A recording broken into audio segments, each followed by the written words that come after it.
It killed Kenny. You bastards. Now who swore within the first 5 minutes? Bastard is not a swear word. Yes, it is. Bastards? You guys consider bastards a swear word? I don't, I but consider teachers the do. yeah, so and Yeah, but dictionaries and stuff. yeah, YouTube doesn't consider the word bastard as because I could like bastards are an actual thing. It's the product of an unwed couple. but there's so many of them. Yeah. Well, now we just sound like jerks. So many of them. Welcome to another edition of Geektastic Cypher. This week we're going to be talking about some fun trailers. We're going to talk about Across the Spider-Verse, and then we got some geek news for you guys. So sit back, relax, go get yourself a drink. I just had one, so I'm good. And I'm allowed. It sounds like with the last comment, I'm allowed to say that. Yeah. That line. It's okay because it's okay. I'm allowed to say that. Don't worry about it.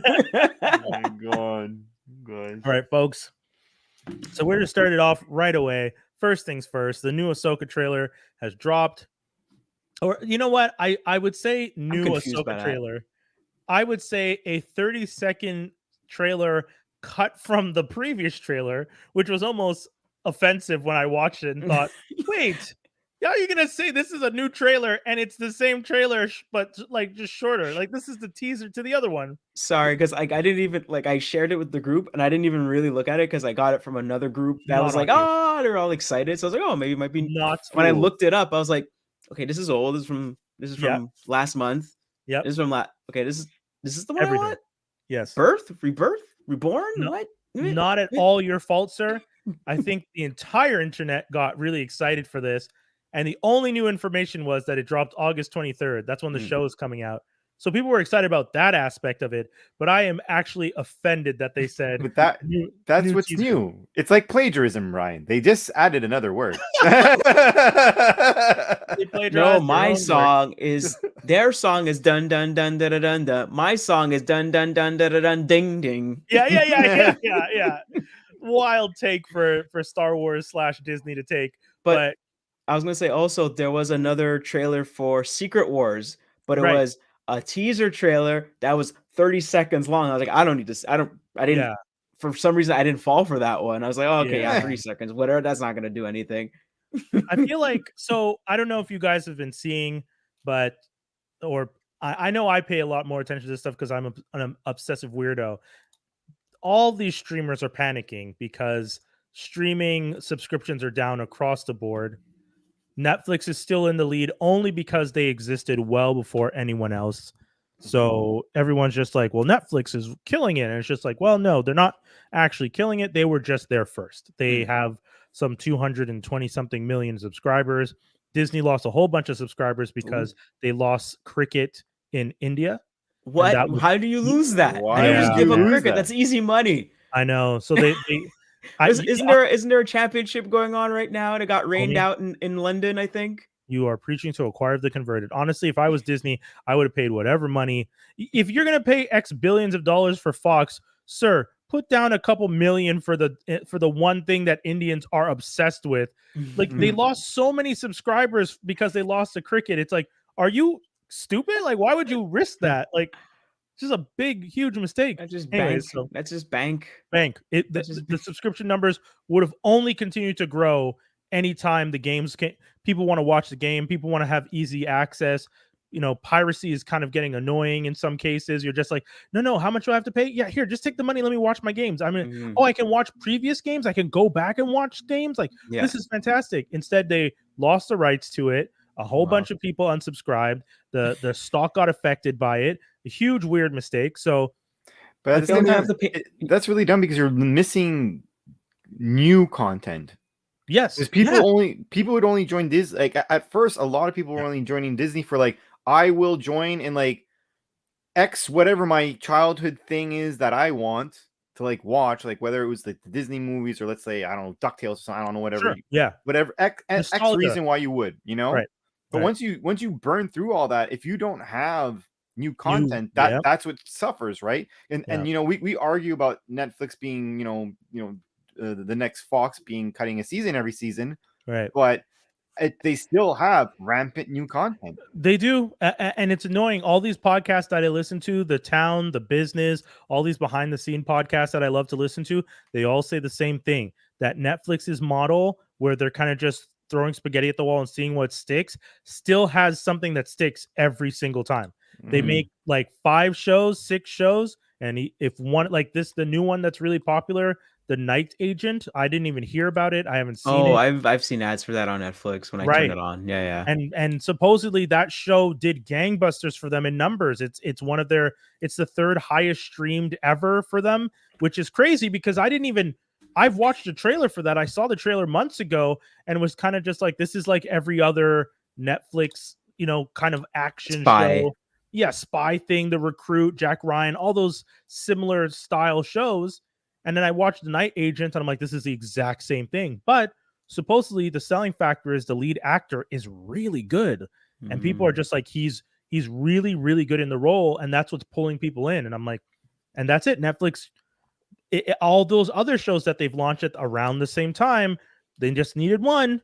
And supposedly the subscription numbers are there for this one because people are, word of mouth is spreading and people are kind of paying attention to it. So, and I mean, we didn't put it on the list, but they're going back to the well too because Bird Box Barcelona just that just came out. I just saw the trailer for it a bit and I was like, what? Bird Box Barcelona. So they're going back to the Bird Box universe and they're setting one in Barcelona when that kind of like evil thing hits. Happened. Yeah, and this one, it honestly, the trailer looks really interesting because it looks like people are even more prepared than the North American one. Like, there's like people have dogs that are blindfolded but on leashes because I guess dogs can still navigate based on scent and stuff. Yeah. So they're, they have dogs warning them things coming because they can smell it. You have people using walking sticks as if they're blind now. Like, I don't know if this show takes place later or if it takes place at the same time. But when I'm watching that trailer, I got a sense that these people are managing themselves better, which, to be honest, to me would speak to it. It's happening at the same time. And North Americans are the only ones who just panic and go crazy. Everyone else kind of goes, okay, we need to figure this out and then adapt very quickly. But that's just me. We've suffered through a world war. How do we figure this out? All right. Yeah, exactly. What is it? What's the Britain thing? Keep calm, carry on. Yeah. I mean, like that kind of causes, other trauma later on. I mean, alcoholism is just a regular day of life, That's so sad. I remember what's his name? Ed Sheeran had said that when he was on the Breakfast Club, and and they're like, "Oh, I want to drink one of these." And it's like, dude, it's so early. I was like, "Hey, I've came across the pond to do this show, and for me to do this show, I have to do 15 other ones. Please take a drink with your friend from London." Okay, fine, sir. And all of them drink, and they're like, "Ugh." And he's just like, Good God, Ed Sheeran. He's just unfazed by the drink, and you're just like, wait a minute, sir, how early is it? Yeah, but I mean, all the streamers are kind of going through their thing, and Netflix is, unfortunately, I hate to admit it, still kind of on top of the game. But HBO, who is now officially Max, they dropped the HBO part from their streaming app. It's now just Max. Even if you go online on their socials, it's now stream on Max as opposed to HBO Max, which to me was just a bad idea. You had a great one, HBO Max, perfect.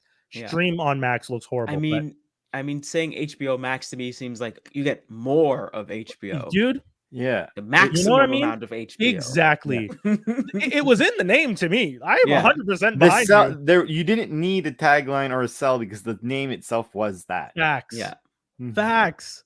Everything you guys are saying is the most logical way to look at that. Like, what everyone else is saying plus, and then these guys are just like, no, max. And it's like, ooh, the maximum potential over here. Anyways, those guys are continuing to put out new stuff. But speaking of Warner Brothers, Justice League, War World. I always feel like I tongue tie that one. That trailer just dropped. It looks, the Batman part of it looks like the story when Batman got hit by Darkseid's Omega Beam, right? But it looks like that's happening to all of them. Okay, so that is what's happening, right? It is. Yeah, well, I think if I had to guess, Okay, just by yeah. the trailer, because the trailer doesn't give. Actually, for once, the trailer is like the story's not said. So rare, so rare. If I had to guess, I bet somehow they are captured by what's the guy who owns World War Mongol? Yeah, Mongol? yeah. Yeah, so they probably abducted them in some shape or form, or some they got trapped by him somehow. Whether Okay. it's someone who dropped them there, whether they took a wrong turn at Albuquerque or whatever, you know what I mean? Like X Albuquerque. reason, Hoboken. yeah, well, X reason, they're on this world, and I'm pretty sure that he just like mind wipes them for like a moment, and he's just Okay. putting them in like, because like the fact that they show that's world, it's like it kind of works like Westworld, right? Like in Right. War World, there's environments Yeah. that you go in, so there's probably just dropping them in and brainwashing them or something. Yeah. We get Jonah Hex, who's going to be That is Wonder cool. Woman, Which we kind of don't looks cool, know. yeah. That's the other thing, is like if it's the fact it's on War World, you don't know if it's everything that they're seeing could potentially also not be real. Right. At all. Like it Yeah. could just be a Yeah. simulation or whatever, which would I didn't even think it'd still about make that. it a cool cameo for him, but then Right. he's probably just not going to leave with them or whatever. But Yeah. the only thing Yeah. though is I really don't like the merger of like the old animation and like the Archer look. I really Right. Yeah. I So I really think don't like it. think It's was gross. it you or Skinny that said it last time that this new animation style is kind of odd and I've been preaching it since they've done it with the only one that it didn't really phase me much was what's that Long Halloween story that oh they yeah, did. yeah, true, That true, one true, it true. wasn't so bad, Yeah. but like the and I didn't watch it all, but the one which was the not the Justice League, Justice League of America or whatever, when Flash goes back in Oh, time. Justice Society one. Yeah, that one. Yeah. That one, just by the trailers and from the few scenes I saw, I'm like, oh man, it's a little Yeah. thick. It's odd. Yeah, but Like, you're not wrong. I guess Archer would be the best example of a similar style. It's Archer-esque but lighter, like a little softer yeah. than Archer. And But I yeah, find I can see what you're saying. But I find that those contrasts, because I do feel it's like they're trying to take the old style that they had developed, which was like a really nice style, Right, right. and they tried to merge it into like that look and do a little half and half. But I don't find it's like you either have to go full-fledged Archer because Yeah. there's a style in that, there's thickness and like in the borders and stuff that only go a certain way, and then you're projecting a certain type of like example. It's like that. What's that? The Batman. It wasn't the What was the one with Batman Brave and the Bold? I think. Yeah. You know the one that was really gimmicky that looked Yeah. Like a like throwback to the 66 Batman. yeah, exactly. Yeah. That's what it looks like. So it's more comical just by presentation. Oh, interesting. Okay, I see what you're saying. And for Like me, the I was aesthetic makes you feel like it's more of a parody than it is. yeah, that or cartoony. It's like it's more cartoony. Yeah. Whereas I feel like the one thing that was really good about like I'm talking about ever since even Mask of the Phantasm. Like these are movies that the animation's well suited for what's going on because it wasn't that it was dark, it was DC dark. Like Right. they had a certain way of drawing it, and there was a good consistency in it. And now it's just like I don't know. Hey, at least it's not that animated Justice League series, that last animated Justice League that was really cartoony. Oh, That was right. like Brave and the Bold times 2. Like Yeah, that was all the characters' chests and bodies were they're all really disproportionate. Weird. Yeah, really awkward. So I mean, gift and a curse, but I guess I do see what you're saying. Where if especially because the Archer style speaks to parody because itself is a comedic series. If you're seeing something similar, you're kind of like, oh, I get the joke, but then you get these way darker stories because Warworld is a much more serious and darker aspect of DC, where like the Batman stories, he's in what, caveman era, and he's potentially, if they're sticking to it, he like travels through time, is getting shot through time. I don't think they're going to do that part of it, but if not, he's just going to be stuck in the past in like this kind of medieval time version, which is really interesting. And then Wonder Woman was in the Wild West, and Clark is during what appears to be a white Martian alien invasion on Earth. It's like seems to be like the original War of the Worlds type error, you know? Yeah. Orwellian type thing. Yeah, especially like when they show Superman and he's like in a black and white kind of thing. Yeah, exactly. Yeah. And he's fighting like the invaders. So like him using a gun is funny. But I'm he wondering if he doesn't know he's Superman, so he doesn't even know he has powers. I would I assume think so. Yeah, that It'd be okay, the only that way is that what you I could got from it. contain someone like that is by making them not realize that they Yeah. have that ability, right? Yeah. That, or for all you know, maybe there's some form of kryptonite around him or something to depower him. I mean, there's probably both. Yeah, I mean, Yeah. if I was going to try and take down Superman, funny enough, if we transition into this conversation, I would 100% try and brainwash Superman and keep him encased in like something kryptonite related, because Yeah. that's the only way you're keeping him down for a long-term imprisonment. Otherwise, if he has an inkling of who he is, he will fight against the kryptonite poisoning. And if he doesn't have an inkling of who he is, but you don't have the kryptonite, there's a good chance he will just muscle his way out of something, or it potentially just do something dangerous and just that or something will just happen to him and he'll realize I'm not hurt. exactly. Why is this?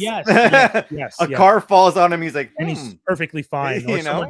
or more realistically, to your point, someone shoots at him and Yeah. nothing happens, and he's Yeah. just like, "Why am I invulnerable?" Yeah. So. Yeah, so that trailer looks interesting. People can definitely check it out. We'll start putting the trailer links in the description of the episode, so you guys can check them out. We'll do it at the end of the episodes. We also got the trailer for Good Omens season 2. Crowley and oh man, I'm gonna draw a blank now. Yeah, I hate when I draw a blank on these guys, but well, I'll say this: Neil Gaiman and Terry Pratchett worked on the original one. The first season was on Prime. This one also on Prime. Really entertaining story. I'm John Hamm has now joined the cast. So and the were you story looking for the name of the actors? No, the character Crowley and Azzy Ralphate? Yeah, he's like a demon. Aziraphale? Yeah, that's you're probably saying it way better. Yeah, than I think am. that's how I think that is how they pronounce it, Aziraphale or something like that. But yeah, so Crowley is Aziraphale, and then John Hamm is playing, I think, Michael, right? Archangel is what they said. No, Gabriel. Everyone else Gabriel, has a Gabriel. super complicated Gabriel, name. sorry. Michael. Yeah, no, Gabriel. My apologies. Yeah, so John Hamm's playing Gabriel. The trailer was really funny. Already, just the small bits you get to see. I'm looking forward to it because that was the first season was a really fun thing, and I know a lot of people are. I know they are two of them. They are one of the most shipped relationships in like fanfic sites and stuff. My partner, who is a regular reader of stuff on Tumblr, is always telling me about how popular those two are. So you kind of get there's like little hints and jokes pushed into this trailer that I got where I was like, okay, like they're hinting at their orientation towards or their attraction towards each other. There's a part where even I'm messing up the name, Gabriel says, "Oh, you ever notice like there's someone there you're just drawn to?" And he's like, "Nah." Probably like, What are you talking? Yeah, just doing the typical Hugh Jackman, like leading man in the 90s, like stuttering, nervous kind of thing. I don't know what you're talking about. We also have the Expendables 4. Oh God. Yay. Why not? I like the first three, but I don't know. I'm just saying, we made it to Fast and the Furious 10. Yes. Why not Expendables 4? That's what I say. Because people aren't even coming back for this one because they know the movie's expendable at this point. Well, no, there's some people coming back. I think what's his name? Don't say Dolph Lundgren. He goes wherever the money goes. No, not Dolph Lundgren. Not Statham's back. Statham's back. What's his name? Stallone's He played back. Zorro in the 90s. Antonio Banderas? Oh, he's I back? think it looks like he's in there for like a split second. Oh, okay. I mean, right. I don't doubt for a second we're gonna get tons of cameos. Yeah. Because even in the last one, didn't the last one have cameos that they weren't announced that these people were in the movie, but then you got like wasn't Wesley Snipes one of them? Right. Like there's cameos in them. So why were you in jail? Tax evasion. I won't lie. I'm annoyed. Antonio Banderas was in that one too. Yeah. And they said he was really like he wanted to be a part of the team. And like, no, like it's a cool man. Yeah, He's like, no, come on, let me be part of the team. That was funny. Sorry, Dave, you were about to say? No, I was gonna say I'm not a fan that Megan. I don't know why Megan Fox was the one chosen. Dude, I was gonna say when I saw Megan with respect. Fox, no, but and no, I don't think we're being disrespectful. When I look at all these other action heroes, and granted, I get it. They're not doing their own stunts anyway, so it's not like Megan Fox is the only one not doing her stunts. But when I think of action films, if you're gonna tell me like Jason Statham, Dolph Lundgren, Jet 50 Li, Cent. 50 Cent, yeah, even 50 Cent, he's done some more. I threw that in as a curveball. No, but 50 Cent was in the movie with Stallone where they're breaking out of that prison. Oh, it's true. He did He escape was in with that prison one? escape or Wasn't prison plan? No. Wasn't Escape or Escape 2, but he's in one of them and he does have his own action scenes. Oh, okay. I'm not opposed to seeing him in an action film, whereas Megan Fox, I guess, I mean, true, she has been in action films like Transformers. What, Ninja Turtles? Yeah, Transformers. Yeah, as always as the damsel, not as like sure, but I think in the first or second Transformers movie, we're not talking about Black Widow or freaking Gamora here. But I will say she was in Jonah Hex too. She was in Jonah Hex. I will say this. I get what you're saying, Dave, that it would have made more sense to see like a Scarlett Johansson or if anything, I think one of the most underrated action, Charlize Theron. Agreed. If you had Charlize in this, Thurman's equally. No, but think about this type of the casting. age range, like the type of age range and where you're going. I find Uma Thurman and Charlize Theron to be like top names for that. You know, Jaws hit us. I would just say with those names you're mentioned, for those women to be in this movie, I feel like it's a kind of a step down because Uma Thurman already headlined her own action movie. Charlize Theron already headlined her own action movie, Atomic Blonde, and there's supposed to be a sequel coming out. Yeah, but I mean, everyone in this movie. Me, I don't. Yeah. I'm just saying I don't mind that, and I don't think it's a bad thing that she's in the movie. It's just like, why not? Like, no. I'm just saying, if you're gonna have, I think what Dave and I are saying is, if you're gonna have Jason Statham, who has headlined his own action movies and is seen as an action star, if you're gonna have Sylvester Stallone, who's seen as an action star, if you're gonna have Dolph, who's seen as a relative action star, and then you're gonna have Megan Fox, not seen as an action star, but often seen as a damsel in distress.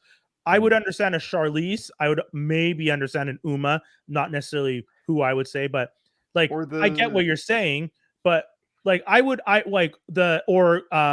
Jolie, like or any of the girls from Sin City there, like the group there, like Rosario Dawson or what's the girl with the samurai swords? I forget her name. She was in Serenity as well. Oh, Kate Beckinsale is a perfect example of who you would put in this movie, especially if you wanted to have. Oh my God, you guys! I wonder if this role is even that big.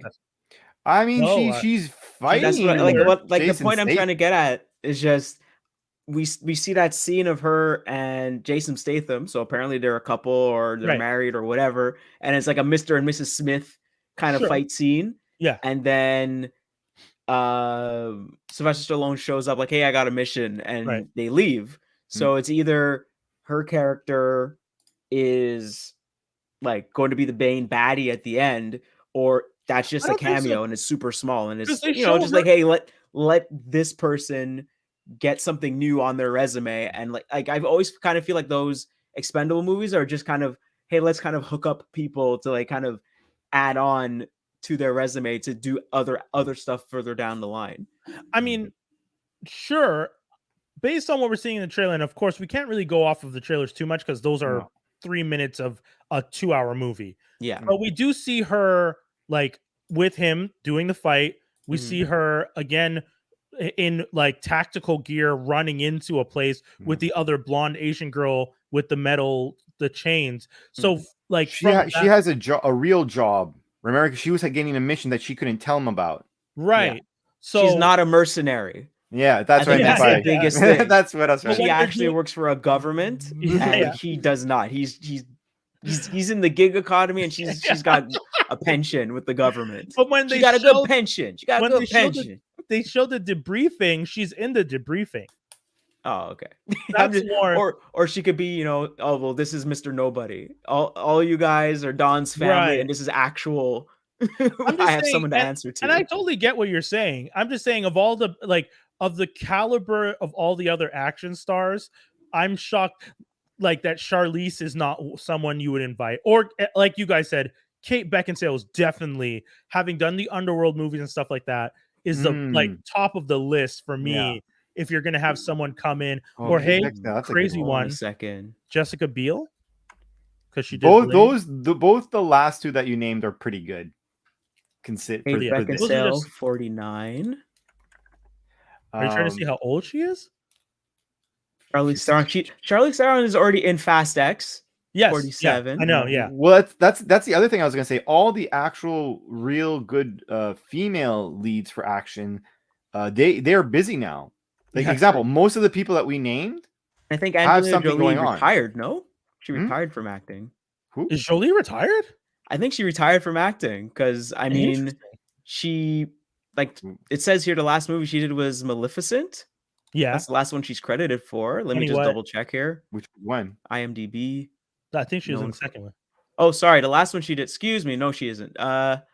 Those Who Wish Me Dead was 2001, and Eternals was 2001. Oh yeah, she did upcoming 2021. You mean 2021. Excuse me. Yeah, that's true. I forgot she's in Eternals. But yeah. Two editions that they. Oh, sorry. Go on. No, I was just gonna say her next stuff is Kung Fu Panda 4, Maleficent, Mother of All Fairies, and 2 other movies. These are in pre-production or in production. All right. But I was just gonna add two actors that they added to the list that is actually, I think, really good selections. Tony Jaa and I'm gonna brutalize his name. Iko Uwais, I think that's how you say it. The guy from The Raid. Yeah. Like those two, I'm like, I hope they fight each other. I'm just like, fight each other. I don't care. A killer. Fight each other. That's all I want to see. My comment about the other women is not that they're too old. Like when I was just checking their age, they're not too old, but they probably offered like, "Hey guys, you want to?" And they're like, "Nah, I'm good. Yeah, Kate Beckinsale's like, I had my fill. Like the last one I did was Underworld, and what was the other one she did?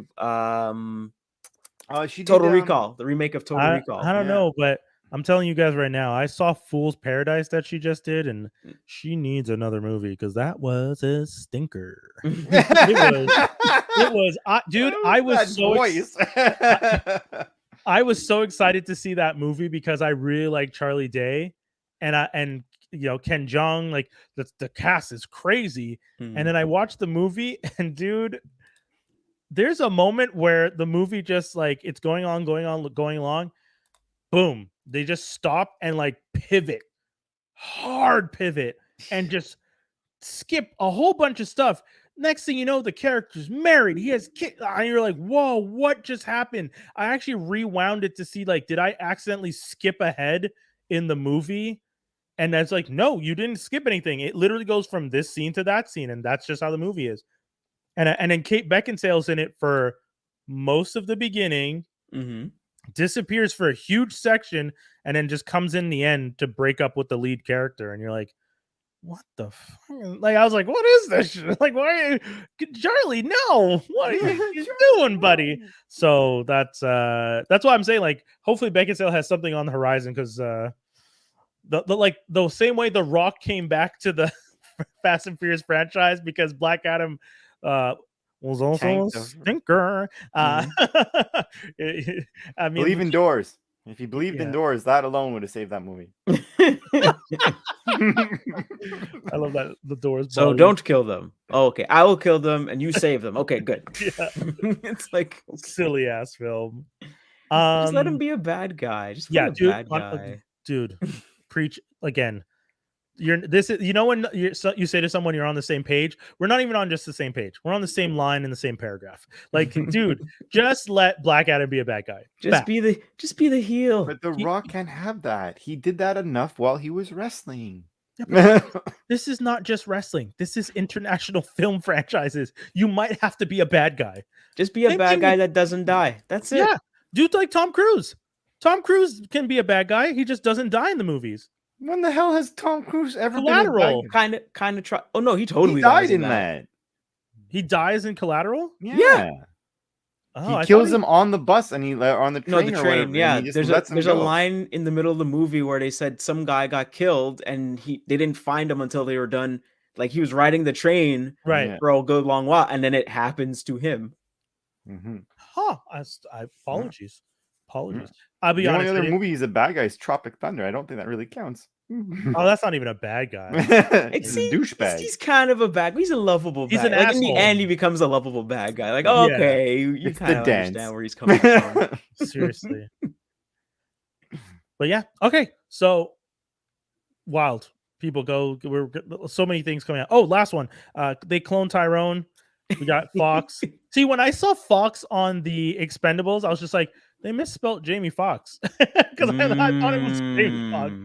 But yeah, so you have Jamie Foxx, you have Taisha Paris, right? That's her name. I think so. Yeah. And then, oh my God, why am I? John Boyega. Boyega. Sorry, I almost. I was like, why did I forget about Moses. Yeah. So that's going to be an interesting one. Oh, well, I'll talk about that after.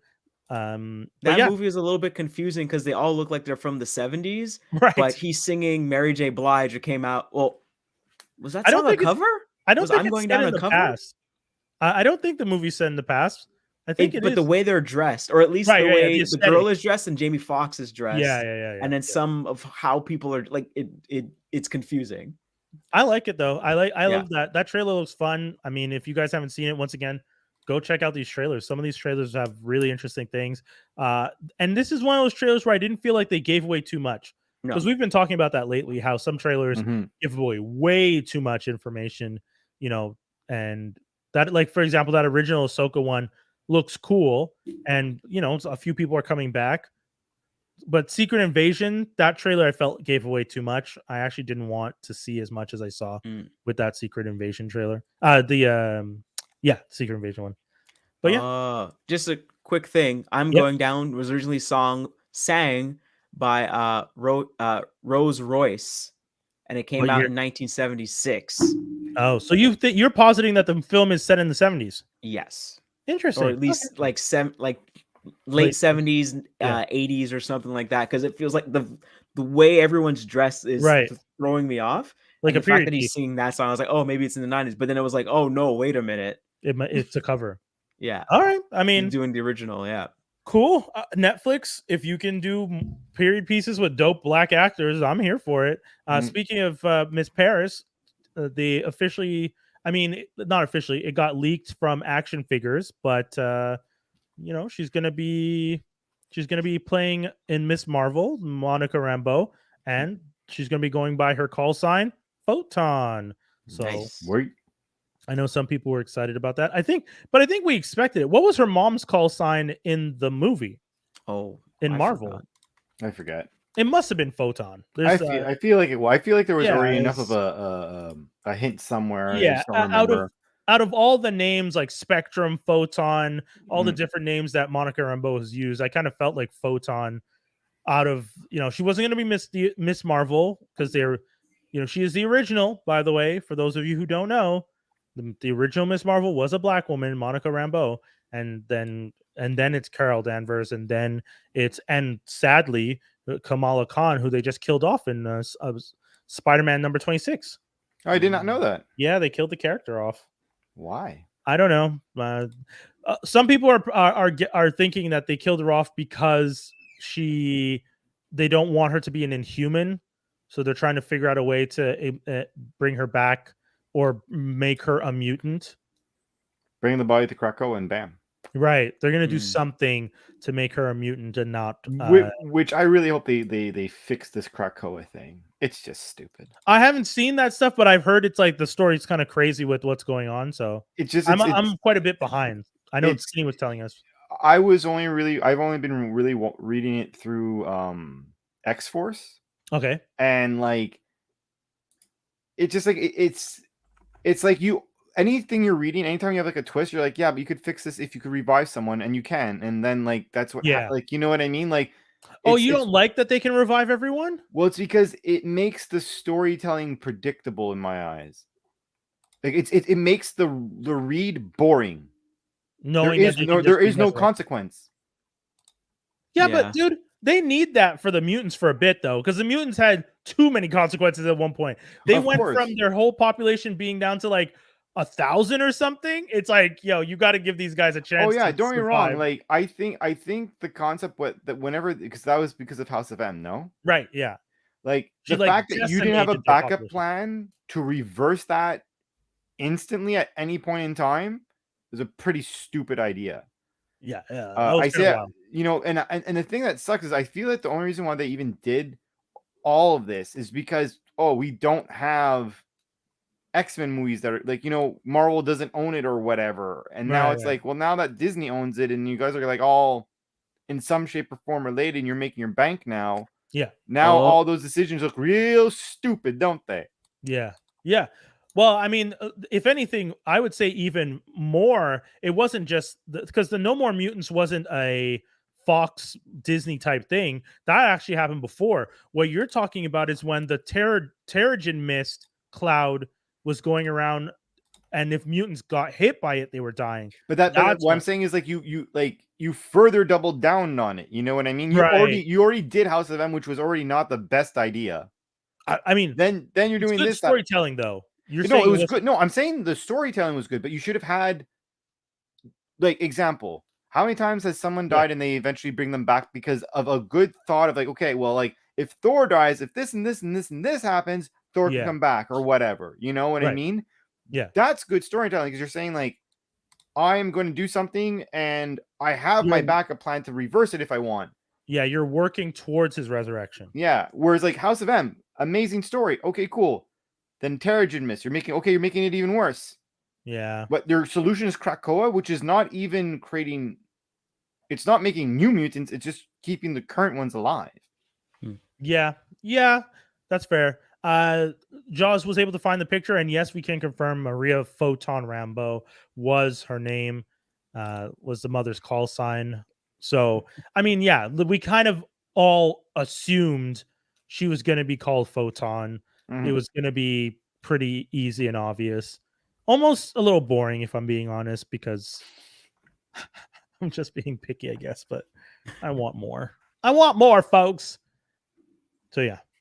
Yeah, I mean, you're right, Dave. I hope we get to see some other, because I understand what you're saying, and that is fair. There's no, it's like a soap opera. There's no danger when you're watching a soap opera because Mm. we all know Sonny was gonna come back if you killed Sonny. Like, you know. Well, exactly it, right? It's like because like Yeah. you saw some. Don't get me wrong. Like one interesting aspect about the storytelling is like they do deep dive sometimes into like the mental issues that you have from like seeing your friend. Like it's like everyone kind of understands Everyone has Logan. trauma. Well, that's it. People Yeah. understand Logan a lot better. Like you Oh, could cool. get that sense. You could get that sense, right? Like people are like, huh. So Yeah, this is what it's this is like how to it must die. feel, Yeah, and you yeah. know, and you're That's watching a really bunch of your people, interesting. like you know, because if you think about it, people are seeing. You could see your loved one die, and sure, you know she's gonna come back, but But you still saw the death. you still went And through that process. But the funny part is the people who died don't remember their deaths because the backup copy was done like a couple days ago. Yeah, but that's That's the also one part that I find funny about the story too. but it's also weird I find because you're like, it's like, are you Groot or are you Groot's son? Like, you know what I mean? Yeah, I mean, are you the original or are you a copy? Same thing with like Star Yeah. Trek. When people get teleported, sometimes they're just like, oh, technically you're not the real thing. You are you are Deconstructed destroyed. and rebuilt Yeah, technically. not even So rebuilt. You're killed and a copy of you is created. so basically, the Prestige. Yes. Yes. Yeah. Yes, that's what's happening. So And some somewhere people are on the gonna Starship Enterprise, there's a dunking pool, a dunking water, and the person just gets trapped. They can't get out, and they drown. that was so messed up that the guy was willing to do that, knowing every time he was gonna do it. It's so fucked up. Anyways, the Prestige is a whole other conversation. We should just do old movies. I sometime. actually never saw the Prestige. It's Oh, so okay. good. Well, yeah. Sorry. No, Hopefully, don't. I'm not Spoilers. saying that. It's so good. I'm just saying that one of the things I always wanted to do is I wanted to watch that and The Illusionist around the same time, Yeah. but I just never got a chance to watch either one of them, so I was therefore not enthralled to watch the other. You know. Well, the Prestige is great. I love that film. It's so good. Before we jump into the major thing that Dave and I want to talk about, Jaws, what have you been checking out recently? Nothing. Not a damn thing. No games. No.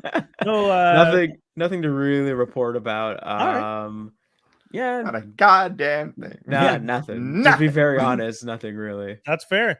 In which case, folks, we are going to warn you now. We're going to do our best. Dave and I actually messaged each other before this and came up with some guidelines of how not to spoil the film. Not even not spoil too much. We're going to do our best to not spoil the film at all and still talk about all the things that we enjoyed about the film. Mm-hmm. So we're going to be talking about Spider-Man Across the Spider-Verse. This is the second in a trilogy. Dave, my first question to you, you knew that this was a cliffhanger ending, right? Well, the thing I'll say is, who thought that Darth Vader was Luke's father? Like, let's start going now. I was going to a crappy joke about like saying like spoiler free. Go straight into that. Although that is kind of a spoiler, I do think that was a bit of a known thing because I feel like they told people. Well, yeah, because this one, especially when you have the next movie's title is Beyond, so you're like, like, whereas the first one you knew there was gonna be alone because there was no one knew the success of this. Right. This one, it's like, okay, you're clearly doing this, and even when you're going through the story, even when you think about the commercial in comparison to the movie, you're like, there is too much here. There's too much to do in this to be able to do it in one movie. Right. I won't lie. By the time it got to that point, in my mind, I was like, it better end soon because it wasn't that it was too long. Right. Or anything like that. But I was getting to the point, I'm like, you better dismount soon because because one thing that is good about the movie, but is like, it's a lot to process. I think it was a lot to process, especially because I went to go see it IMAX and you're trying to absorb everything. Right. It's really information overload. Like, yes, by a ridiculous, like, without spoiling the cameos, I can't say there's so many cameos that, like, you and I could have although we would have seen the same story, right, we could have seen a different movie. Yeah. Because there's so much happening on the screen that you're focusing on stuff because you're naturally, like, my friend said it best when we were leaving the movie. He's like, so this is gonna take you like 4 hours because you're gonna stop every 2 seconds to look at what's happening. Oh, right, yeah. Like, it's pause-a-mania. Like, if you have this at home, you're gonna be pausing every 2 seconds. Like, Screen Crush made multiple videos so far about all the different cameos. Like, I think they counted 300 different spider characters and like list them all in a like 25-minute video.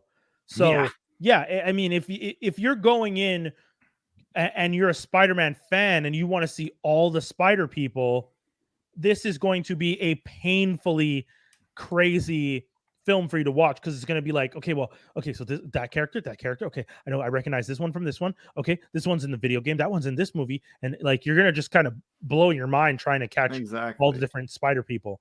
And it's kind of cool because Spider-Man is known to be like one of those characters that just has like the multiple suits just result in, let's just make multiple timelines where it's just, this is the suit. And like, I bet there's a bunch of Spider-Men in this movie that their story is the exact same. It's just like that slight tweak.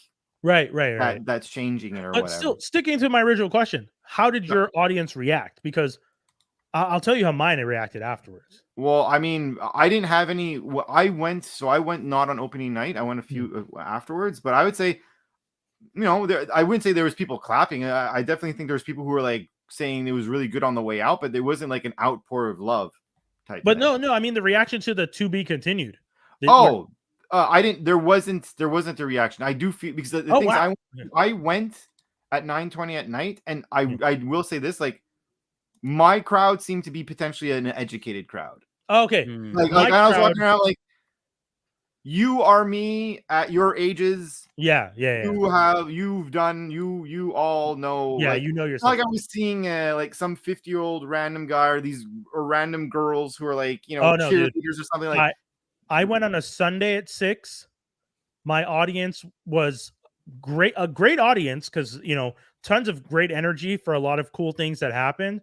But boy, the screams when it said to be continued, like the girls next to me legit said, "What?" Like just full on. Wow. Like people were like in shock. And I turned to Michelle, my partner, and I was just like, do people not know this is a 2-parter? And she was just like, I guess not. And people don't live online, man. I guess, yeah. I mean, which was such a good thing to me because I realized, oh, you guys are just watching this movie. It's you Yeah. you probably haven't even paid attention to most of the news surrounding it. You just came to see a good film on a Sunday evening, and this is the movie you came to see. For those of you who don't know, and I'll have to double check on Box Office Mojo, but from what I understand, the film exceeded opening weekend expectations almost by double. I think it made like 150 to 200 on opening. I'll double check, but it was expected to maybe make 80 to 100, and I'm pretty sure it made well above that for an animated feature. So that's big. That is huge. That's huge. So you're not having someone's face come in or someone being shirtless or whatever to get people in seats, right? You're just watching a story. Yeah, a story that was really good. And I'll even say this, like the intro, which is arguably, and I don't think this is that much of a spoiler, but the intro is almost like a short film. Yes. And I was like, wow. And then like when you actually get into the film, which they do like another little mini intro for where you're at when you get kind of repositioned after that mini movie. I was like, wow. You're talking about the fact that like the cold opening, which to me, I didn't even realize. I wasn't expecting that. Me neither. I didn't realize this was a cold opening. I thought we were just starting the film, and then for them to get that far into the run and then start with the credits like almost again. Yeah. I was just like, oh shit, was that all just cold opening? Well, it reminded me almost of like, like the Batman animated series. They always said that like that 20-minute episodes would always feel like little movies because they did a lot of detail and they really made like the chunks of a movie. Like you definitively had an intro, you definitively had a middle, you definitively had you're not going around a lot. Yeah, and I felt like the same way about this because like when it went on, I looked at it, I'm like, wow, that was like 20-25 minutes. Like that was like because at first I was like, I don't want to say it because I don't want to spoil what the thing is, but because of what they're focusing on, I'm like, in the right movie? Like it was. I understood early on that they were just trying to recreate some of the things they did in the first film with different characters. Mm-hmm. And so that I understood, and I thought that was really cool. And I do agree with you. Yes, there's so much focus early on other characters other than Miles that at first I was kind of like, oh, I guess this is a sequel. And as much as Miles Morales was the lead in the first one, this one will focus on someone, and the third one will focus on someone else. And I was kind of convinced early on, like, oh, I'm seeing the story through different characters' eyes. But no, like you were saying, because it was just a cold opening, they really were just trying to give us like, we're trying to set up the stakes for this story so that all of it is heavier and makes sense later on, which I thought was really impressive because it's like instead of doing that thing where you start off with Miles and then he gets to a point in the movie where why is this happening, people, X person, or why? Well, this is what happened. Like, it's a nice little refresher that they did it backwards.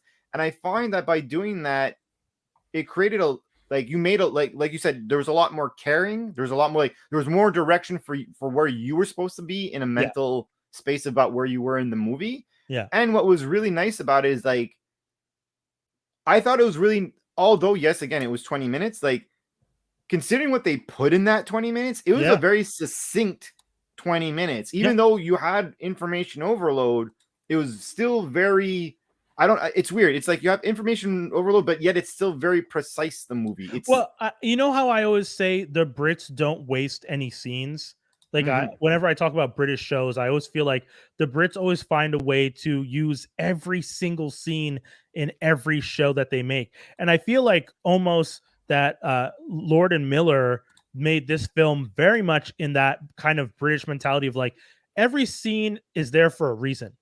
Like, we're not just going to do stuff to a sorry American public, but one of the reasons that some of the scenes in American content is so wasteful is it's sometimes just a product placement. And that's why those scenes are there. Like, you'll look at a scene. There's one scene in the American version of this British like conspiracy show that I watched. I can't remember the name of it right now. It was on Prime when they did the remake. I remember mentioning it at the time. But the reason that the two characters end up kissing in a hallway and kind of just having this really random wasteful scene. When I watched it back, there's stuff in the background that I'm like, oh, I guess these were product placements. Like they just stopped here so that you could see that.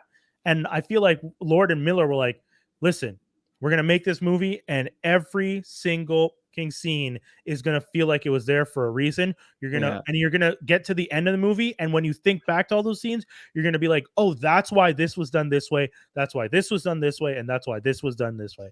And I mean, I feel like they really did it, man. Well, I think they did. Honestly, I don't want to like overhype it or what have you, but in itself, it's a masterpiece. I find it's a very like it's. I didn't think that you'd be able to keep the same vibe as the first one, but yet like over deliver. And one thing I feel like they went up.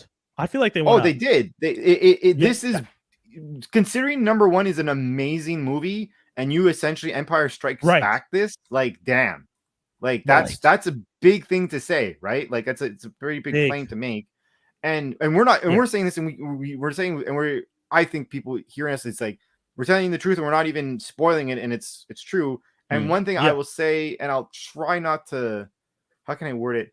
I really like how they really adhered to the multiverse and the concepts of the multiverse, and they didn't let any shackles in the presentation of that, whether it be reference or image or whatever. Like they did a great job showing a multiverse. They did an amazing job. Actually, you know what? I'll let you say it like that. Yeah, I was gonna add to it, but you're right. The way you said it is perfect. Yeah. There's some stuff that they did artistically that it's going to blow your mind. There's the voice acting. For everyone, that everyone brought their A game for the voice acting. I want to give a nod to Jason Schwartzman as Spot, because his voice work, he did a good job. His voice work is so good at the beginning and even better as it continues. Like I was in awe of how because Spot is a joke character usually, so for that character to feel as heavy and as interesting as he does throughout the film, fantastic. And who else was in it that I was like really excited to see? Andy Samberg as Ben Reilly, with the like really emo Ben Reilly as an emo depressed spider clone. I'm so happy that he was one of my favorite things I didn't want to say because I didn't want to be a spoiler, but if you're saying it, perfect, because it was probably in a commercial I didn't notice. But he was great because he's also one of my favorite designs of Spider-Man, if not like my favorite design of Spider-Man. So how he was, and how, because the other thing is what's cool, they go through it. It's not one form of art that is done for all the characters. That's not much of a spoil, but like they adhere to different art for different, like they adhere to that type of stuff, and each character has a different aesthetic. Yeah, exactly. And his was just like phenomenal. Yeah, phenomenal, honestly. So we did our best to try and convince you of how great this film is without giving too much away. I would say that action wise, solid. And then ratings. So it on Letterboxd, it is the highest rated superhero IP or superhero film to date now. On IMDb, it is one of the highest. It was higher, but it's dropped down since. It's at 9.1. And Rotten Tomatoes, it was certified fresh pretty early on, and it by critics and by audience score. So it's when you see stuff like that, you just know.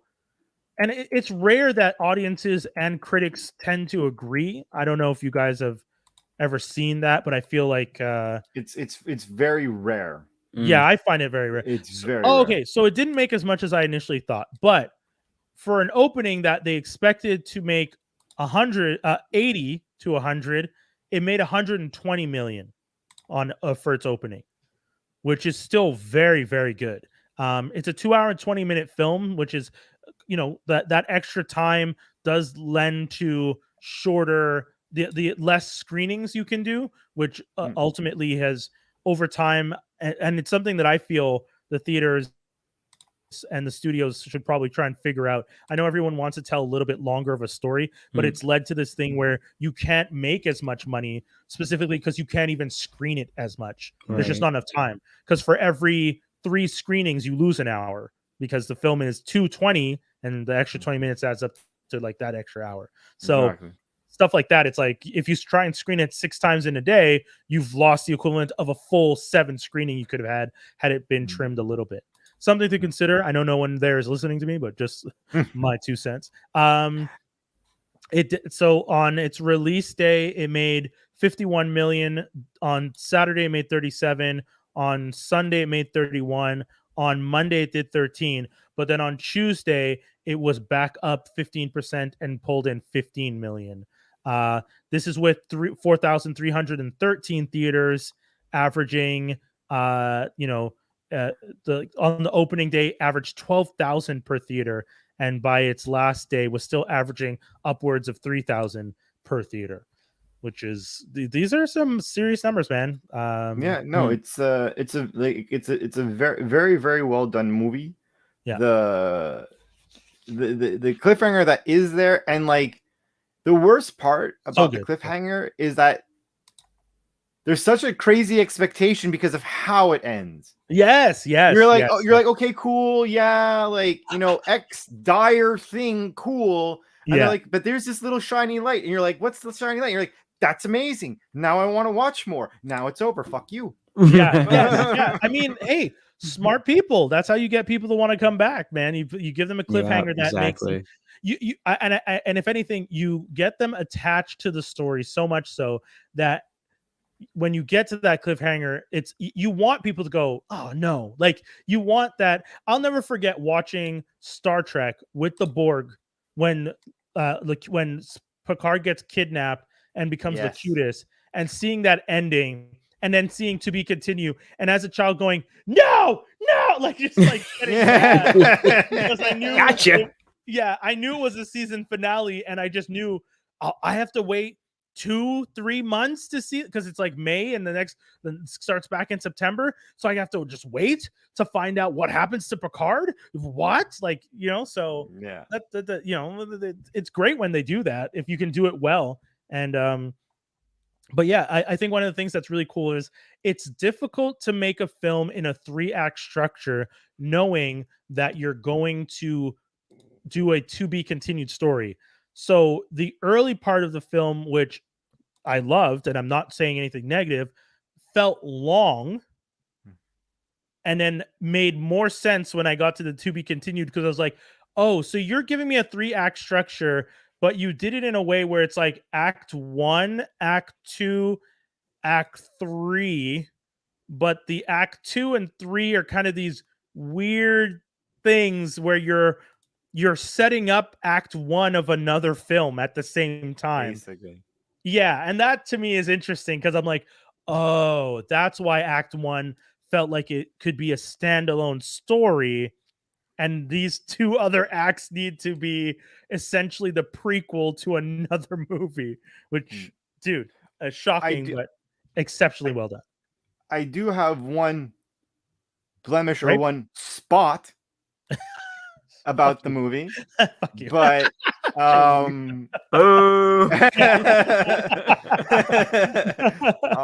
but I really can't say it without I can't say it spoiler free.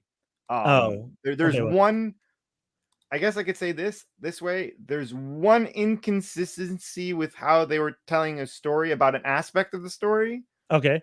And the worst part is in my mind, I'm like, okay, I could try and overlook it, but then the same thing that gripe happens to somebody else, and nothing happens, and I'm there like, okay, yeah. Then why is this a problem? Yeah. So if anything, that's something that we could discuss maybe after the show, Brian. Yeah, but if anything, make note of it so that when we talk about this later on, because we'll probably revisit this in a little bit so we can do a proper like discussion where we kind of rant. If anything, maybe we'll do not Patreon, but we'll try and do something more prevalent. If you guys really want to know, you really want to know.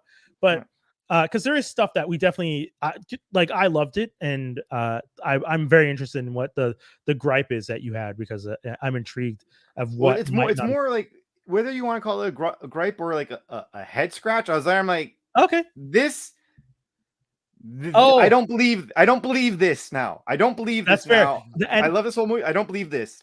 And it's funny because I have one too, where I like after the whole film, I was just like, this was fantastic. And then as I was like leaving, there was one thing that I was just like, but why did this happen? And I kept thinking like, this one thing bothers me now when I think about it. So yeah, we'll both have to write down our things and come back to them. But yeah, guys, go check it out. Spider-Man Across the Spider-Verse. Also, if you want to check out, we did an interview with Patrick O'Keefe, who's the production designer on this film and was the art director on the previous film in 2018 when Into the Spider-Verse came out. So if you guys want to go check that out, that is up on our on Spotify right now. So if you go to our Spotify, but we're also going to upload it to YouTube after this episode, so you guys will be able to check it out on YouTube as well. It is a audio only podcast episode, but you can still watch it because there's going to be I made a visualizer for it, which I've never done before, but which was kind of fun. So you guys can see like the background. I don't know if you guys have seen it on Spotify, but like the background changes colors throughout the whole thing. And, like active. That was really fun. So, active album covers. Yeah, exactly. So I made something like that for the podcast, which was fun to do because I've never done that before. And I was just like, okay, how do I do this? And then just did it. And I was like, I'm not mad at how this looks. So you guys can check it out and tell me if it was good or if I need some more work. We got some geek news. And after such high highs, it's unfortunate to come in with this first, but I feel like we have to talk about it off the top and kind of just accept it is. We are sad to announce, and I'm sure the wrestling fans in the world already know, the Iron Sheik has passed at the age of 81. If for those of you who may not know who the Iron Sheik is, if you've watched any of the episodes of the Rock's TV show that he has, Young Rock, the actor playing the Iron Sheik on that does Young Rock. Sorry, thank you. The actor playing the Iron Sheik on that does such a great job of playing the Iron Sheik at least from what I remember in the 80s. And the Iron Sheik was just this great wrestler who, at the time when America was really dealing with their weird emotions about the Middle East, who they're now major allies with, but that's a whole other conversation. The Iron Sheik played this intense character. He was always his I guess angle. He was always like the foreign menace. So I think even before he became General Mustafa something, and he teamed up with Sergeant Slaughter, that was like more in the 90s with like Desert Gulf and all that stuff. Right. Like he was the Sheik before that. He was the Iron Sheik and all that kind of stuff. But so that was, and he was just a really cool, a really funny character. He's from that old generation of wrestlers of, you got to keep the kayfabe. You got to keep it going. Keep it going. He kept it hard. Keep it going hard. Like anyone's watching you that's not up on it. No, I'm in character. I'm in character all the time.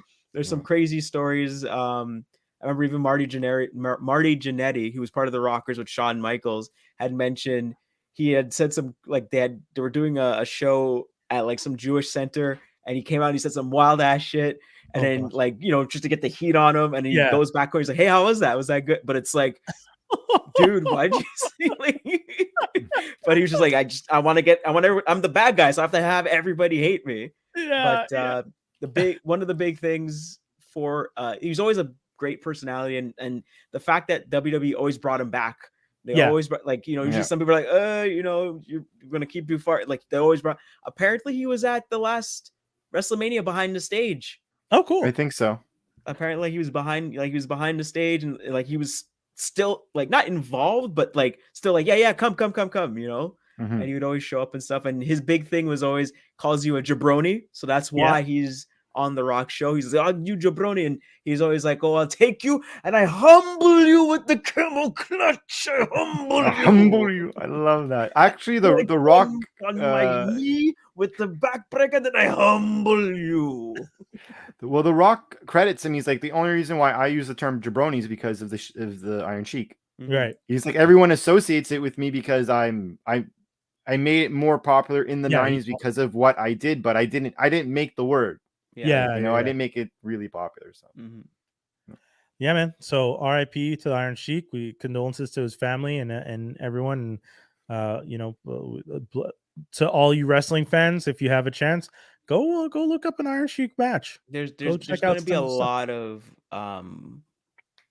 like compiled videos and stuff Yeah, like for that. sure. Like someone even put up something like 2 weeks ago. So it was Oh so I wow. was just like scrolling. I was like, oh, something is already there. Right. But yeah, like just a very interesting, like a very funny character. You find his interviews, and he's just always wild all the time. Always like, I'll take him and I'll humble him. Love it. love him. They just don't make him like they used to. What else do we have on the list this week? We already mentioned Monica Rambeau will be going by Photon in the Marvels. The TMNT Shredder's Revenge Dimensions Shell Shock DLC. So they're gonna have a new downloadable content. Sorry, Dave. It looked like you were about to add. I was gonna say I was super excited for this. Yeah. They're So adding, who are they adding? Because they're I didn't. adding. I don't remember. I always butcher his name. It's Usagi Yojimbo. Usaga or something. It's Usagi. yeah. It's basically like bunny. I think it's bunny in Japanese. Usagi Yeah, Yojimbo. exactly. It's their it's one of their friends who's a rabbit who's also a ninja. So they're doing No, that. he's a samurai. Samurai, sorry. Oh yeah. Okay, I was gonna say he looks like that. No, yeah, because that was the contrast, right? Samurai versus samurai. Yeah. Right. True.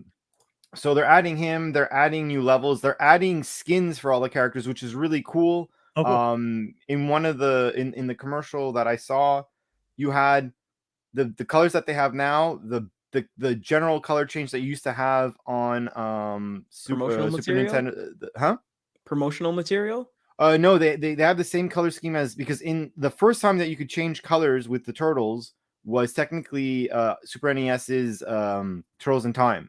Okay. You could have like the colors that you have now, which is they all the same color, and then the one where they have all the different, exactly, all the same skin tone, and then skin tones with like the different skin tones, and then it seems, at least it looked like they either showed the Michael Bay or potentially the new Ninja Turtles skins, like the new movie that's coming out now, because I saw Raphael, because they go through it really quick. And Raphael, you see, he has the like the bandana over his head. I'm like, and with the body structure that I saw, I'm like, that's either A, Michael Bay, or B, the new Turtles film. Okay. The Seth Rogen one that they're talking about. Yeah, exactly. Yeah, okay. I hope that they do, like, one of the skins is like from the Archie comics where they go to the wrestling world, and then when they come back, Raph is just in the black like whole bodysuit, and they're like, Raph, aren't you gonna change? He's like, no, man, I'm feeling this. I'm looking more like a ninja. Like a wrestling singlet, or no, like he's just dressed all in black. Oh, cool. Okay. So he looks completely like blacked out, like he's an actual ninja. And so all the other guys have, like, you know, weird, silly stuff, more samurai looking, you know, but like Raph kind of keeps it for like a few episodes, for a few issues. I remember that. And then sticking with video games, Toxic Crusaders official trailer dropped with a very similar aesthetic as the TMNT Shredder's Revenge. That kind of throwback to a 8-bit, but not actually 8-bit look. Yeah, more like 16. I guess 16. Yeah, sorry, 16. Sorry, yeah, 16 would be kind of bit. I wouldn't be surprised if that game is either the exact same style or a merger of that and the Scott Pilgrim game. Okay, it's done by the Ninja Turtles game is done by the same people that made Scott Pilgrim, and this one I'm not sure. I think it's another group of people doing it, but they're probably going in that direction. And this is more. There was a cartoon back in the day for Toxic Crusaders, even though the actual movie Toxic Crusader is not for children. It's a troll. Absolutely not. Absolutely I remember the cartoon. There's nudity and there's all sorts of stuff. I remember watching the cartoon as a kid and then thinking the movie was going to be for kids, and then watching the movie and being like, what the is happening? The worst is that I've never even been able to really get through the other ones, because there's, believe it or not, there's multiple live action films. Oh, really? Yeah. Oh shit. There's at least, I think there's the original one, There's a sequel that's like an official sequel of it. Okay. And then I think there's like another one, but it's like he's not in America anymore or something. Like he's somewhere else. Like he's traveling or doing Eastern Bloc where they got discounts on filming locations. Yeah. Oh man, so I'm checking this out while you guys That's talk so about it. But yeah, so all that to say, video game, like Jaws mentioned, 16-bit aesthetic is coming through. It looks, if you guys want to check out the trailer again, more trailers for us to add into the description below. But check them out. It looks pretty cool. I like the visuals on it. Look really cool, and it really does look like the cartoon from when we were kids. Yeah, like, exactly. Yeah. So just for the sake of argument, there, just to say, Toxic Avenger 1, 1984, Toxic Avenger 2, which is called Part 2, 1989, Toxic Avenger Part 3, The Last Temptation of Toxic, 1989 as well. Wait, what? The third one came out the same year? The same year. With the same actors? Like the same I would assume, I by chance am looking online. Quick. On Wikipedia, and apparently I didn't even know this. Apparently there's a Toxic Avengers 4 that was 2000. I didn't even know that happened. What? I don't even I swear I don't remember that at all from 2000. I am very curious right now. I'm very curious. Well, shout outs to those people and let them bring it back to life. What else do we have? ChatGPT wrote a Black Mirror episode. It was shit, says the Black Mirror creator. Are you surprised? No, but it's just funny that he said, we let the ChatGPT write a Black Mirror episode. It was shite. Like, that to me is just hilarious. You know what I probably said? What happened in that episode? Everything went fine. Yeah. Well, I read the article and he explained it, and it's similar to what everyone says about all these large language models.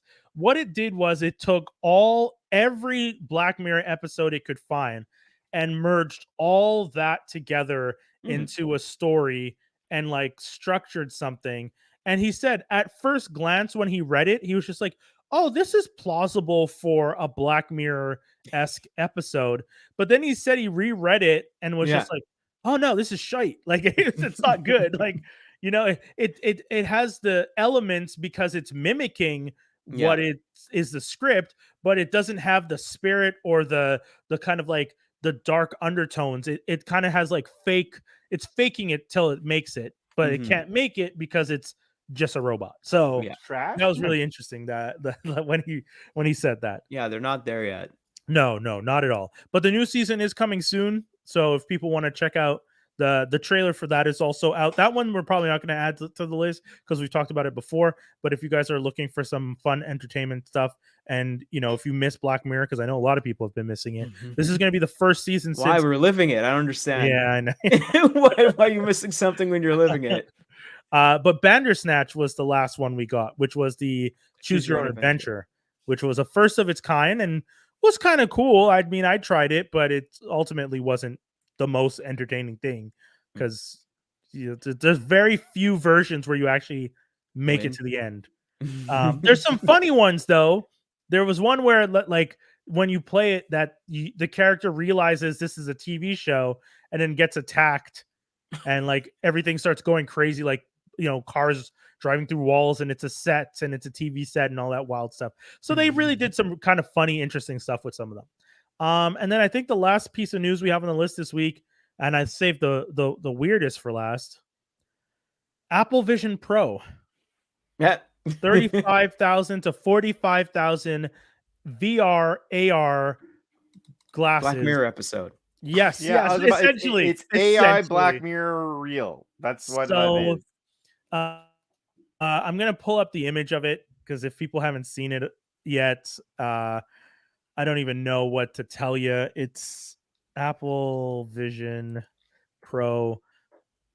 So I want to find the one with the creepy eyes because Jaws and I kept having this discussion in the group chat about it has these creepy as eyes, and Jaws was just like, I mean, it's not creepy. It's humans like to see eyes, and I was like, yeah, but the thing that freaks me out is the eyes on this thing aren't your actual eyes. It's an image of your eyes projected on a screen. And that shit made me uncomfortable when I realized. I was like, again, I doubt we are going to see these things in the wild. I know. Highly doubt it. Yeah. Do you think people would actually bring that around outside and stuff? Oh, they getting jumped. They Well, getting that's what I jumped. was This gonna is say, like iPad, like iPhones, like maybe 1 and 2 and 3 when it first came out, and then smartphones didn't get as good as them, and people were getting jumped for them. I think what's gonna happen, and same with Beats. People were just snatching headphones back in the day. I feel like I just find some idiot's gonna walk around with, I can walk around because I can, and it's just but I don't know. Crazy. I find it a bad idea. I think there's a certain degree of too far. I think we've gotten there. I don't know. Yeah, we have. Even me who likes this stuff is like, guys, who are you making this for? Like, what? Yeah, like the masses can't really afford it, and to try to get companies to switch over to this thing while we're in a kind of recession, right? Everyone's trying to tighten their purse strings. No one's dropping that kind of money just to think about that aspect. That's just a valid point. Well, yeah, but like, dude, who's gonna buy this? So, and that's the girl from Blackish, right? I don't think so. I think it's just a random person. No, I don't think it's. She looks so much like the girl from Blackish. I think it's just. This is gonna be for like super nerd. Like this is the start. This is how Wall-E happened. Okay, well, first things first. I will say this. The idea of glasses that project a large screen is appealing to me. But I've been paying attention to this brand called Robix that has a $439 pair of glasses that does this, where it projects like a 250. I'll try and find an image of that. But they have these glasses that you can wear, and it projects a screen onto your face. And I love that idea. Not it projects a screen onto your face, but it projects a screen in front of you in like an AR reality type thing. And I really like that. And it was funny because I brought it up to my dad the other day, and my dad and I were both like, "Oh, I've actually been paying attention to this." Like my dad said, "Oh, yeah. I don't know if you've seen this thing where they have like you get a 215-inch screen through a pair of glasses." I was like, "Robix?" And he's just like, "Oh, we're both paying attention." Him and I started laughing. Him and I started laughing. My son. Yeah. Like we were. Hold on. God, I can't remember the name. AR glasses. Robit. Rokid Max. There we go. That's it. So they're called Rokid Max, and they're AR glasses that you wear, and it projects this large screen in front of you. I'm gonna try and find like a basic image of it, like one that doesn't look weird. I'm trying to find one where it doesn't look weird, guys, because I know you're gonna make fun of me when I show you the image, so I'm trying to find the least. Too late now. You just got to show it. I know. God, this is gonna be so stupid. Come on, don't be shy now. Here you go, folks. So if you guys are listening to this, oh Jesus, Brian! Oh, hold on, it's not even about making it easy. It's like you don't even have to say anything. Guy looks so cracked out. Who's using these? So these glasses that if you guys are listening to this, it looks like a pair of sunglasses, but the glasses are angled maybe like 15 degrees down because there's like micro OLED screens inside that project, and it creates a large screen about 6 feet in front of you with AR. And I guys, I fucking love the idea. I'm not going to lie to you. The second I saw this, I was just like, okay, $439 now. I'm going to wait till you do Generation 2, see if the price kind of plays around. Generation 3, and if by Generation 3 this is like a legit thing, maybe I know it sounds crazy, but maybe I'll buy a pair. Now, I know y'all going to judge me. I'm not going to judge you. I will be one of the first people to come to your house to ask to try it. Oh, okay. I think there's also it looks stupid. I won't pay for it, but if you have it, I'll definitely try it. Yeah, there's also something called X-Reel. It used to be called N-Reel, and then they changed their name to X-Reel. Oh, interesting. That's something I saw. And it's the same thing? Roughly the same thing. Yeah, you put the glasses on and it has the AR. You can watch YouTube and all that kind of stuff. Right. So, I mean, these Apple ones, they showed us in the, if you watch, what's his name? The black dude from Canada who does all these reviews, MBKH. He's not from Canada. He's from He's Jersey. Not? Oh, my bad. I thought he was he's Canadian. He's from Jersey. Oh, no. Other dudes from Canada. The guy that does the unboxing videos, with the shaved head. White guy. Skinny? No. Yeah. Happy birthday, by the way. Until you got to the last descriptor. I mean, that yeah. I was like, black dude. Oh, yeah. I thought we were playing. What's that game that you ask so many? You get so many facts and then you have to guess the answer. Never mind. Oh. It'll come to me later. All right. I opened up his video and that's what started playing. Marquise Brownlee. Yeah. But it's just because his channel is always, and I always forget the letters. MKBHD. That's what it is. Yeah. It's funny. Some people thought the K in his channel's name was Kumar, and it's just Marquez. Like, K. Right. That's what I'm assuming. I figure as much too. But yeah, so I mean, these glasses. So the weirdest part of the video, and I'm gonna try and I think, can I switch over to this video? The weirdest. Oh, right. So the name of this thing, not the name of the actual product, but the name of the view where you get to see your eyes is called eyesight. Right. So I was like, oh, I thought they're gonna put the letter I and then sight, like they've always done. But it seems like they're kind of like leaning away from that and not doing the whole iPhone, iMac, they're like, okay, the internet's here, no one cares anymore. Yeah. Let's spell I properly, EYE. So here we go. I'll put this in. So let's switch to this tab.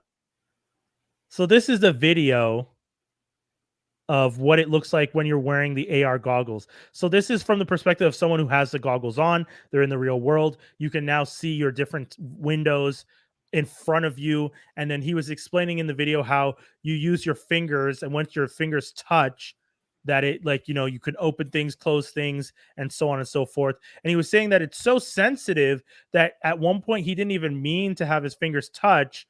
Actually, I think he's saying it now. Yeah, it's through the Safari window. Literally, the air would touch my fingers together. And it was scrolling in real time. In real time, I would like throw it around, like toss it, catch it, toss it the other way, and start. You guys can hear that? With my finger. Yeah. Windows, dragging the corners of things. And I was super impressed with that too. Now, if you're like me, you might have also had some questions about the sharpness. Like, do I really want to wear something like this for a long time to work like it's on a computer? So one of the other things that he mentions is that the battery life on this thing is 2 hours. The battery itself doesn't go into the AR headset. That's good. Actually, it's connected, and it's something you carry on the side. So yeah, so if you see the headset here and you see the wire, that wire is going to the battery pack.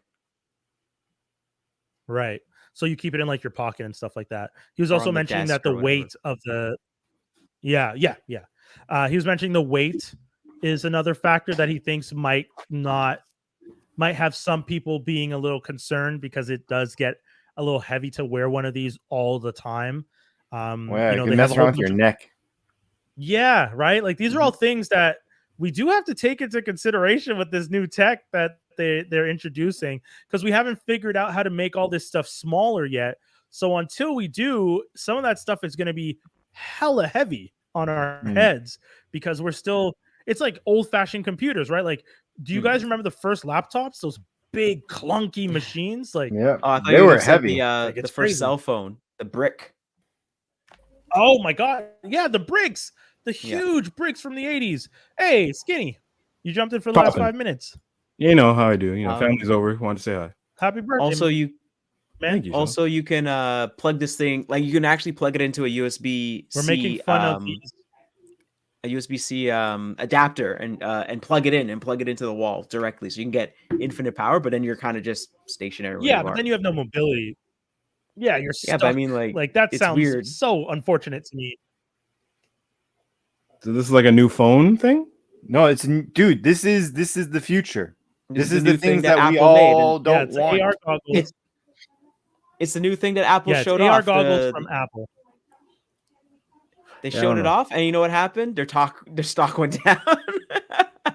Everyone's like, shit, nope. the stock dropped? Yeah, dude, this doesn't sound like a good idea. Like some of the things we're naming are like example, the whole weight of it is actual lawsuit problems. Like I hope you guys realize that. Like people like there's gonna be some idiot out there who's gonna wear it long enough, his neck's gonna go like this or whatever, and then he's gonna be like money. Dave, now. that's so easy. All I have to do is put in a disclaimer that says do not wear this more than X hours. And if you wear it more than, if you try and go to court with them and say, well, I wore it for, how many hours did you wear it for, sir? I wore it for 6 hours.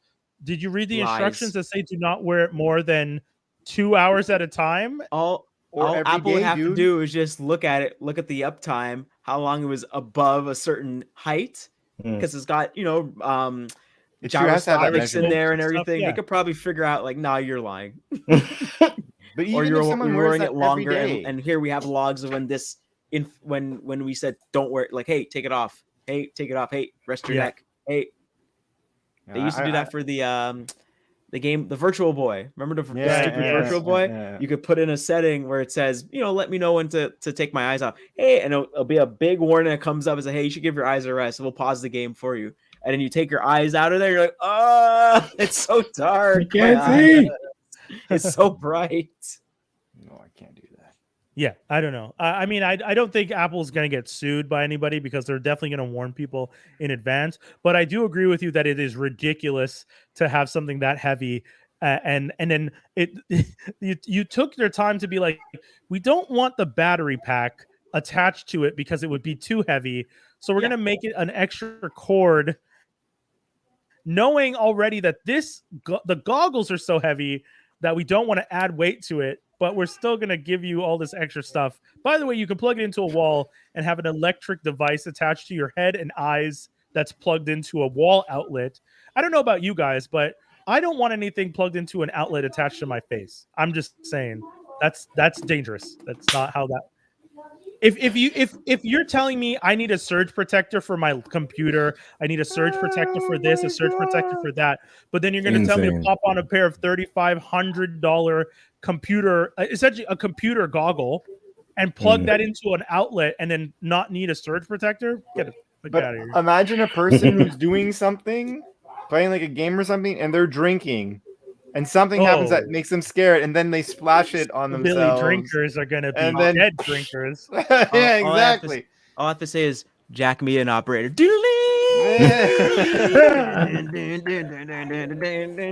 I mean, that was a strong finish. That's almost as good as Come to Death Row. Like, but yeah, man. So that's the Apple Vision Pro.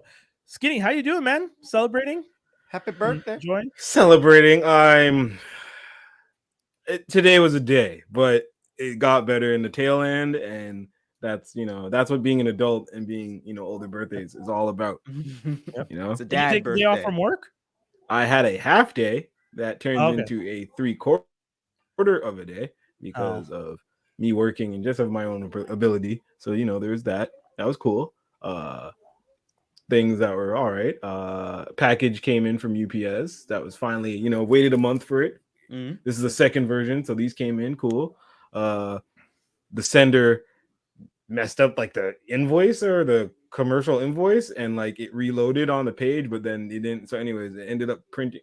Stupid at UPS. They ended up putting the same amount twice, so it's like the same item. It's like toy signs, and then it was like toy signage, and then the value of like 154, but then UPS is like, oh no, 14 items, cool. It's like, dog, it's one package. 14 items, cool.